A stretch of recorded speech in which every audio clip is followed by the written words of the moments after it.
Thanks for swinging by the Canopy Cafe. My name is Ben Solee. I'm the Director of Engagement at Canopy, a nonprofit organization focused on helping for-profit businesses incorporate, measure, and grow their social and environmental impact. Today on the Canopy Cafe, we have entrepreneur Zee Ali, who is the owner of Zee Swag. That's a branding, merch, and goods agency. They're doing a lot of really cool stuff right now to show up for the community while responding to a totally different business environment. So really excited to have a conversation with him. Good morning, Z. Good morning. I'm excited to be here. Absolutely. You got your green screen on. Are we going to have you transported into the mountains somewhere? I don't know if I can do that. I actually set this up a couple days ago and haven't gotten around to it. Yeah. You'll have to chroma key yourself into all sorts of spaces. Yeah, How you absolutely. doing? How you I'm ha doing? I'm hanging in there, just busier than ever. I think I've been putting in more hours now than I think even when I started the business 10 years ago. Yeah, absolutely. There's, coverage in the news about people's lives slowing down and certainly changing. But man, I just find that this transformational time is causing everybody to speed up. Everything's just speeding up. And the boundaries between when the day starts and ends are all blurred. And how are you adapting right now? You got to rely on your habits, and it's certainly difficult. I mean, it's a challenge for me as well. I think I've derailed most of my habits, and I've tried. The last couple of days have been very good. Out of bed before 5 a.m. and working out, doing my meditation routine, and out with the dogs for a walk. So you just got to take micro steps, but it's certainly a challenge.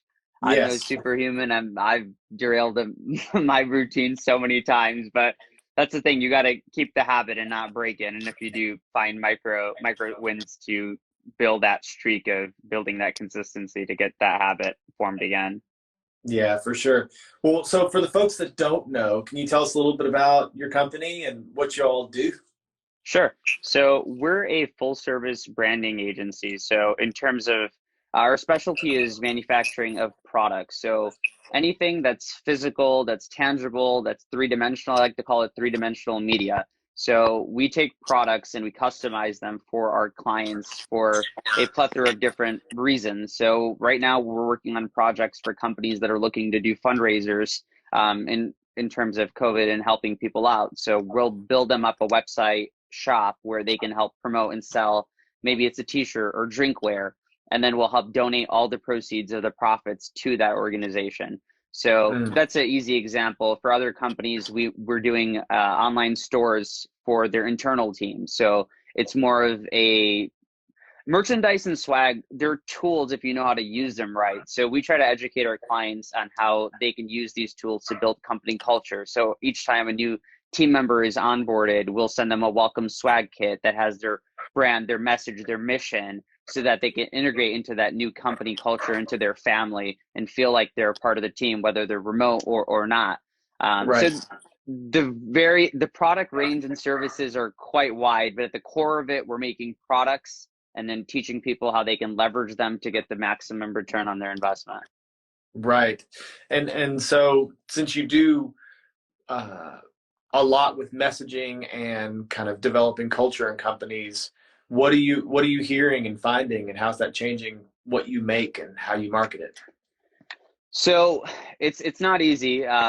Some companies are easily they get it, they understand they need to adjust with the times. Some are stubborn. So as you know, everyone's canceled their conferences and events, and the savvy clients of ours are doing their conferences online, and they're still incorporating merchandise and swag. So they'll use it as incentives. Hey, if you stick around until the end of the webinar, or they'll use a survey at the end. So they're able to leverage and use technology to know the metrics and then reward their users, their fans, their clients, their prospects with Yeah. awesome merch. So I've seen it leveraged in getting people to opt in on their forms to, get into their funnel for the webinar, for their conference. I've seen it as a thank you. A lot of them use it just as a delight touch point. So we've done a lot of various products. So recently we did a large order of blankets, and this company sent 500 to 500 of their employees individual blankets with a company name on it, with a message to let them know that they're there for them to stay warm and cozy at home, and that they're there to support them and that they love them. And that was the entire message, period. That's beautiful. Yeah. So in such a digital world, when you bring in such a physical element, it really, shakes people. Like, it's such a good experience. Yeah. Wow. That's really cool. I hadn't thought about how you can use that stuff to kind of reach out and touch people in a time when we're physically distant. Yeah. And I know you all are also doing a lot of work with, trying to figure out this kind of new type of product that is suddenly going to be a woven into our lives in such a deep way, which is personal protective equipment. Yeah. And you all are working on ways to make that, obviously branded, but also make it, more part of a company's culture, more part of our society's culture. Tell me a little bit about what you're doing there. Yeah. So all of our sales that were in the pipeline for conferences is completely dropped, postponed. We don't know what's happening. So we needed to adjust our supply chain in sourcing PPE items. So we're now offering masks, shields, gloves, sanitizers, wipes, just shields, anything under the PPE category, to continue to keep our business afloat, but also leverage our, resources and relationships abroad so that we can help people who don't have access, that can't work with a team abroad and source these items. So we've been able to help lots of corporations that are now ramping up to get back to work. I just got off of a phone call with one of the largest food chains in America, and they're looking for, I think, 20 million wipes for a 6-month period for just one region.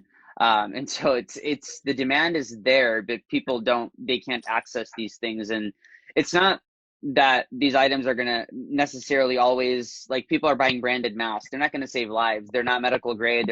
They're really there to help you feel good. They're really there to help you not touch your face, so that you will reduce your chances of getting sick. It's there so that maybe people see you wearing a mask and will manage a distance between themselves, right? So right. It's been a journey figuring out this world of PPE. That's not our specialty. We're fortunate that we've sourced so much that we can, accommodate PPE products. Yeah, for sure. Well, and it's just going to be part of our lives for the next 6, 8, 10, 12 months. It's just like masks are going to be part of going in and out of stores, pick up food. It's going to be part of it. So whatever we can do to personalize that, and certainly it's an opportunity to slap a brand on there or show your, support for your employees' health.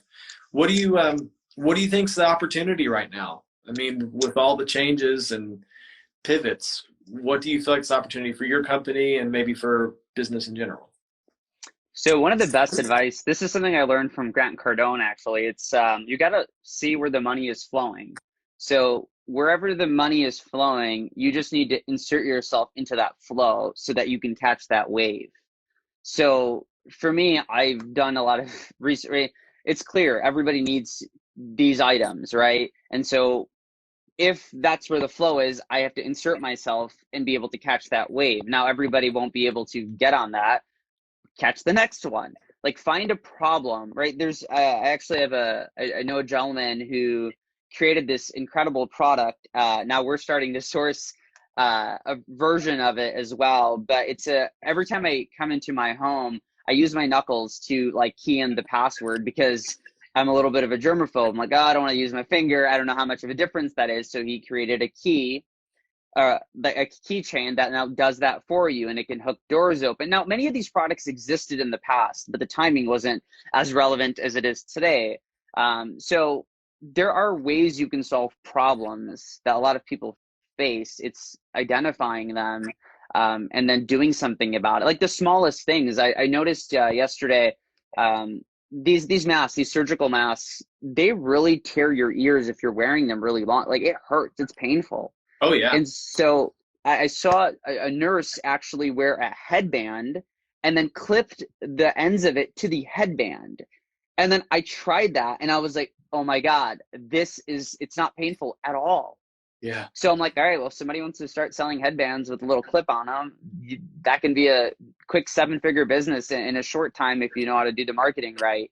Right. I think there's always opportunities, but if you're not involved in this and don't know products, I would say double down on nurturing your clients. Call them, check in with them, see how they're doing, support them in any way you can, whether it's related to your industry, product, or service or not. Just call them.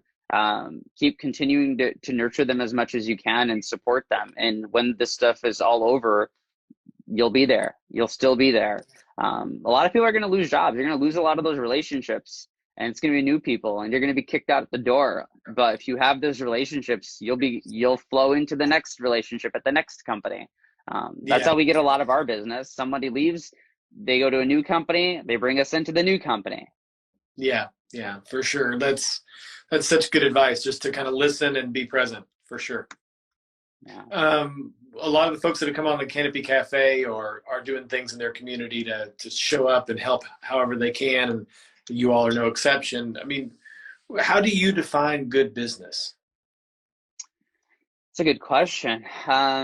So my parents are from Pakistan, and the way I was raised was it's like honesty and being truthful and transparent it's just like a core thing that is I don't know. I gave this example to a friend of mine. I said, if you had $1 million in the room with me and it was in the corner and you had to leave it here and I didn't know what it was or what it's for or how much is it, I wouldn't go in that corner. I'd be quite frightened to get near that because maybe I'd get karma would happen or something would happen. I think that businesses need to be transparent. And I think that's very important. So as we work with these large companies, we tell them, we're not large. I mean, we sold an order recently to a multi-billion-dollar company. I'm like, and they put us on net 45 without I'm like, guys, I can't carry the receivable for your enormous order for net 45.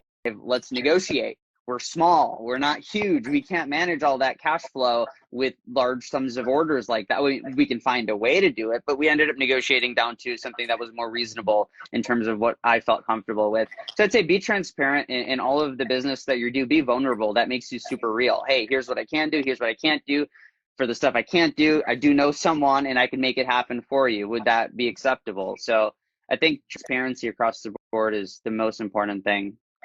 Right, and that builds trust, which is really what the economy seems to be working on. I mean, has always worked on, but it's really working on now, because when the bottom falls out, all you have left at the end of the day is your values and the whatever trust that you've built with your clients, with your vendors, with your employees. That's what's there. So transparency goes a long way to developing that. Thank you so much. All right, take care.